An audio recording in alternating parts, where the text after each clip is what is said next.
లింగాయత్ సమాజానికి మొత్తం దేశవ్యాప్తంగా కూడా పెద్ద దిక్కుగా ఉండి జహీరాబాద్లో తనదైనటువంటి శైలిలో మరి పనిచేసిన వ్యక్తి.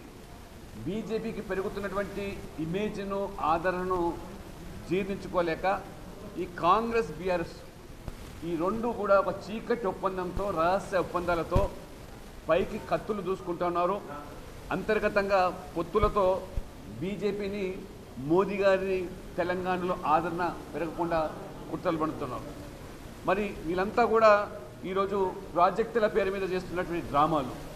చిత్తశుద్ధి కాంగ్రెస్ పార్టీకి ఉన్నదా అంటే నిజంగా ఈ యొక్క టీఆర్ఎస్ అవినీతి మీద ఏమాత్రం కూడా మీకు చిత్తశుద్ధి ఉన్నట్టయితే మేడిగడ్డ కాళేశ్వరం మీద ఇవాళ సిబిఐ ఎంక్వైరీ పెట్టకుండా తాత్సారం చేస్తూ ఏ రకంగా బీఆర్ఎస్ లోబర్చుకుంటూ ఉన్నారు. వాళ్ళు కాంగ్రెస్ పార్టీ ఇవాళ దేశంలో 3 రాష్ట్రాల అధికారులు ఉంటే మినుకుమంటూ కర్ణాటకలో హిమాచల్లో దిక్కుతోచని పరిస్థితిలో ఉన్నారు.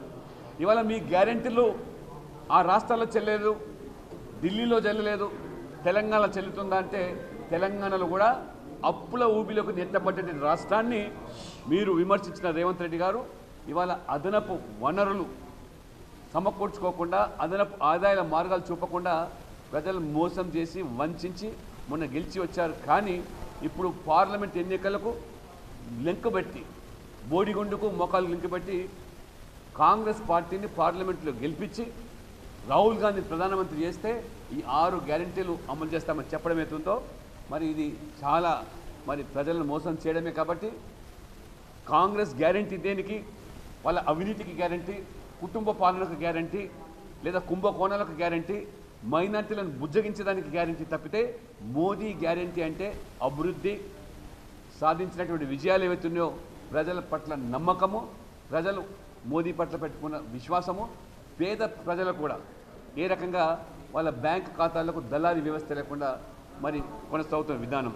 కాబట్టి మోదీ పట్ల వాళ్ళ ప్రపంచమంతా కూడా కీర్తిస్తుంది. కాబట్టి ఇవాళ బీఆర్ఎస్ కూడా దాదాపు అడ్రస్ గల్లంతైపోతుంది.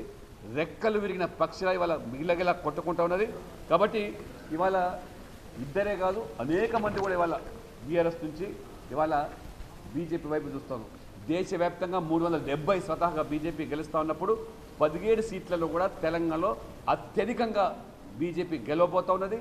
అందుకనే ఇవాళ ఈ 2 పార్టీలు ఆపరేషన్ సక్సెస్, పేషెంట్ డైడ్ అన్నట్టుగా 2 పార్టీలు ఎన్ని గిమ్మిక్కులు చేసినా ఎన్ని విన్యాసాలు చేసినా ప్రజలు మాత్రం మోదీ గారికే పార్లమెంట్ ఎన్నికల్లో మనం గెలిపిస్తామని, మా బతుకులు జీవితాలు మాకు ఇల్లు ఇచ్చినాడు, మరుగుదొడ్లు ఇచ్చినాడు, మాకు నల్లా ద్వారా నీళ్ళు ఇచ్చినాడు, మాకు రుణాలు ఇచ్చాడు, ఉచితంగా బియ్యం ఇస్తున్నాడు, ఇంతకంటే మాకు ఏం కావాలని చెప్పి కూడా ప్రజలు ఇవాళ మరి ఆ రకంగా మొగ్గు చూపుతున్నారు. కాబట్టి ఖచ్చితంగా భారతీయ జనతా పార్టీ తెలంగాణలో మరి డబుల్ ఇంజన్ సర్కార్కు ఏర్పాటుకు మార్గం సుగమనవుతుంది.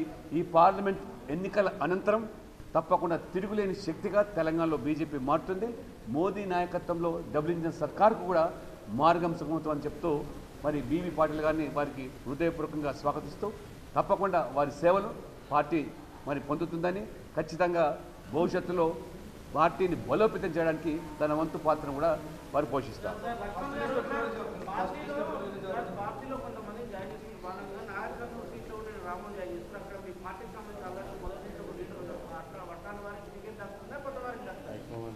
పార్టీ అధిష్టానం అన్ని కోణాల నుంచి ఆలోచించి గెలుపు గుర్రాలకే టికెట్లు ఇస్తుంది. కార్యకర్తలున్నా నాయకులున్నా ఇవాళ ప్రజలు కోరుకుంటున్నప్పుడు అనేక మంది